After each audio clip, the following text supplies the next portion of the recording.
அண்மை செய்தி.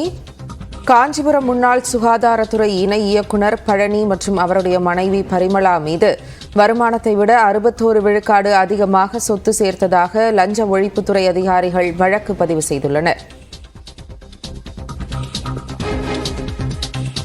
இதுகுறித்து கூடுதல் விவரங்களோடு செய்தியாளர் கன்னியப்பன் இணைப்பில் இருக்கிறார். பேசுவோம். கன்னியப்பன், விவரங்கள்.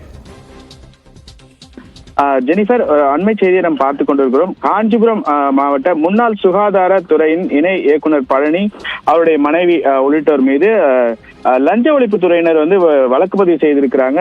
இது சம்பந்தமாக எஃப்ஐஆர் போடப்பட்டிருக்கிறது. இந்நிலையில முகப்பேர் விஜிஎன் அவென்யூவில் இருக்கக்கூடிய அவரது வீட்டில் காலை முதல் லஞ்ச ஒழிப்புத்துறை அதிகாரி கலைச்செல்வன் டிஎஸ்பி தலைமையிலான 7 பேர் கொண்ட குழுவினர் சோதனை மேற்கொண்டு வராங்க.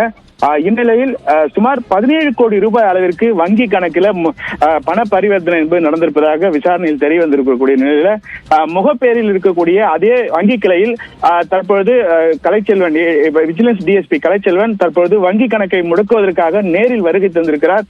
அந்த காட்சியை நாம் பார்த்துக் கொண்டிருக்கிறோம். தொடர்ந்து சோதனை என்பது நடைபெற்று வருகிறது. ஜெனிஃபர், விவரங்களை வழங்கியதற்கு நன்றி கன்னியப்பன்.